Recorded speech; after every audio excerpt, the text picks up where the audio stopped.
Hello दोस्तों, नमस्कार। Pradeep GS knowledge में आप सभी का स्वागत है। इस वीडियो में हम लोग गौतम बुद्ध और बौद्ध धर्म के बारे में अच्छे से जानेंगे। आइए शुरू करते हैं। गौतम बुद्ध का जन्म 563 ईसा पूर्व के समय शाक्य गणराज्य की तत्कालीन राजधानी कपिलवस्तु के निकट लुम्बिनी में हुआ था, जो कि नेपाल में स्थित है।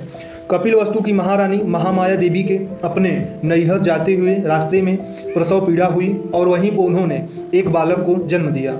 बाद में उस बालक का नाम सिद्धार्थ रखा गया, जिसका अर्थ होता है जो सिद्धि प्राप्ति के लिए जन्मा हो। वहीं सिद्धार्थ के पिता का नाम शुद्धोधन था, जो शाक्य गणराज्य के मुखिया थे।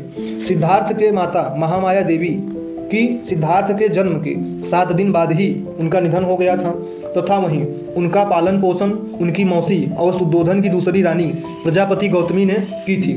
शुद्धोधन ने सिद्धार्थ के जन्म के 5वें दिन एक नामकरण समारोह आयोजित किया और 8 ब्राह्मण विद्वानों को भविष्य पढ़ने के लिए आमंत्रित किया। सभी विद्वानों ने एक सी दोहरी भविष्यवाणी की। उन्होंने कहा, या तो बच्चा एक महान राजा बनेगा या तो बहुत बड़ा सन्यासी बनेगा। वहीं इसके बाद सिद्धार्थ का शिक्षा दीक्षा प्रारंभ हुआ और समय के साथ बड़े होने लगे, तथा वहीं 16 वर्ष की आयु में सिद्धार्थ का कन्या यशोधरा के साथ विवाह हो गया। सिद्धार्थ और यशोधरा साथ में रहने लगे। फिर बाद में उनके एक पुत्र हुआ, जिसका नाम राहुल था। तथा ये सब माया की चीज़ें सिद्धार्थ को संसार में बांध कर नहीं रख सकी। वहीं सिद्धार्थ जब एक दिन कपिलवस्तु की सैर के लिए निकले तो उन्होंने 4 दृश्यों को देखा। एक बूढ़ा व्यक्ति, दूसरा एक बीमार व्यक्ति, तीसरा एक शव और चौथा एक प्रसन्न सन्यासी। तथा ये सब देखकर सांसारिक समस्याओं से दुखी होकर सिद्धार्थ ने 29 साल की आयु में गृह त्याग दिया, जिसे बौद्ध धर्म में महाभिनिष्क्रमण कहा जाता है। वहीं सिद्धार्थ ने सन्यासी बनने का निर्णय लिया। इसके बाद सिद्धार्थ ने वैशाली पहुँचे। वहाँ पर आलार कलाम से सांख्य दर्शन की शिक्षा ग्रहण की। आलार कलाम ही सिद्धार्थ के पहले गुरु थे। वहीं पर सिद्धार्थ ने राजगृह के रुद्रग्राम पुत्र से भी शिक्षा ग्रहण की। इसके बाद वे उर्वेला पहुँचे और वहीं पर तपस्या करने लगे। सिद्धार्थ ने पहले तो तिल चावल खाकर तपस्या शुरू की, फिर बाद में कुछ भी खाना बंद कर दिया और वहीं उनका शरीर सूख कर कांटा हो गया। तथा 6 साल के कठिन तपस्या के बाद 35 साल की आयु में वैशाख पूर्णिमा के दिन सिद्धार्थ को निरंजना नदी के तट पर पीपल वृक्ष के नीचे ज्ञान की प्राप्ति हुई। जहां उन्हें ज्ञान यानी बोध प्राप्त हुआ, उस जगह को बोध गया कहा गया। इसके बाद तभी से सिद्धार्थ बुद्ध कहलाए। इन्हें तथागत भी कहा जाता है, जिसका शाब्दिक अर्थ होता है सत्य है ज्ञान जिसका। वहीं ज्ञान प्राप्ति के पश्चात गौतम बुद्ध सारनाथ पहुँचे, जहाँ पर उन्होंने सर्वप्रथम उपदेश कुछ ब्राह्मणों को दिया। इस घटना को बौद्ध धर्म में इसे धर्मचक्र प्रवर्तन कहा जाता है। और सारनाथ में ही गौतम बुद्ध बौद्ध संघ की स्थापना की।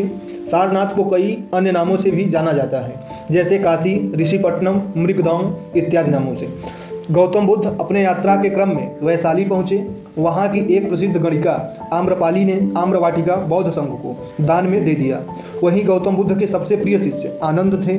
आनंद के ही कहने पर गौतम बुद्ध ने बौद्ध संघ में महिलाओं को प्रवेश की अनुमति दी और बौद्ध संघ में प्रवेश पाने वाली प्रथम महिला प्रजापति गौतमी थी।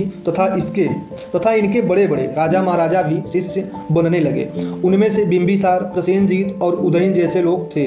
तथा बौद्ध धर्म अन्य देशों में भी काफ़ी फैला, जैसे चीन, जापान, श्रीलंका, थाईलैंड इत्यादि देशों में इसका काफ़ी विस्तार हुआ। वहीं गौतम बुद्ध राजगृह के पावा नामक स्थान पर पहुँचे, जहाँ एक व्यापारी के घर विषाक्त भोजन यानी सूअर का मांस खा लेने से वह बीमार पड़ गए। तथा वहीं अपनी यात्रा के अंतिम समय में कुशीनारा पहुँचे, जहाँ 483 ईसा पूर्व में 80 वर्ष की आयु में वहाँ पर उनकी देहांत हो गई, जिसे बौद्ध धर्म में महापरिनिर्वाण कहा जाता है। वहीं गौतम बुद्ध अपनी मृत्यु से तुरंत पहले अंतिम धर्म उपदेश सुभद्र नामक व्यापारी को दिए थे। आइए अब हम लोग बौद्ध धर्म के बारे में कुछ खास बातें जान लेते हैं। बौद्ध धर्म अनिश्वरवादी है, यानी ये लोग ईश्वर को नहीं मानते और इनमें आत्मा की भी परिकल्पना नहीं होती। बौद्ध धर्म में पुनर्जन्म की मान्यता है। वहीं बौद्ध धर्म के अनुयायी 2 शाखाओं में विभक्त थे।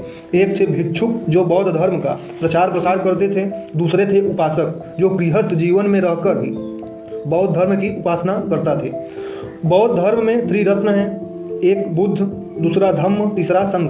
तथा वहीं बौद्ध धर्म में त्रिपिटक भी हैं। एक पहला माने विनय पिटक, दूसरा सुक्त पिटक तथा तीसरा अभिधम्म पिटक है।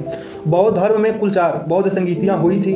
वहीं चौथे बौद्ध संगीतियों के बाद बौद्ध धर्म 2 शाखाओं में विभाजित हो गया, जिसे एक हीनयान और महायान के नाम से जाना जाता है। बुद्ध ने सांसारिक दुखों के संबंध में 4 आर्य सत्यों को बताया है।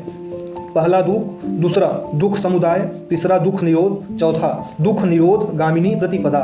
गौतम बुद्ध ने इन दुखों से मुक्ति पाने के लिए अष्टांगिक मार्ग भी बताए हैं।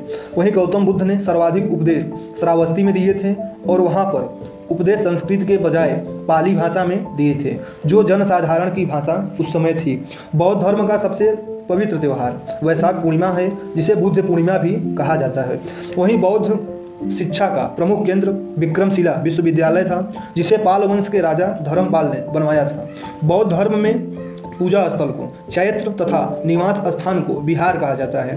वहीं बात करें बुद्ध की सर्वाधिक मूर्तियों का निर्माण तो गांधार शैली के अंतर्गत किया गया था, लेकिन बुद्ध की प्रथम मूर्ति कला मथुरा शैली के अंतर्गत किया गया था। फिलहाल इस वीडियो में इतना ही। अगर जानकारी अच्छी लगे तो प्रदीप जीएस नॉलेज चैनल को जरूर सब्सक्राइब कर लें। वीडियो देखने के लिए आप सभी का धन्यवाद।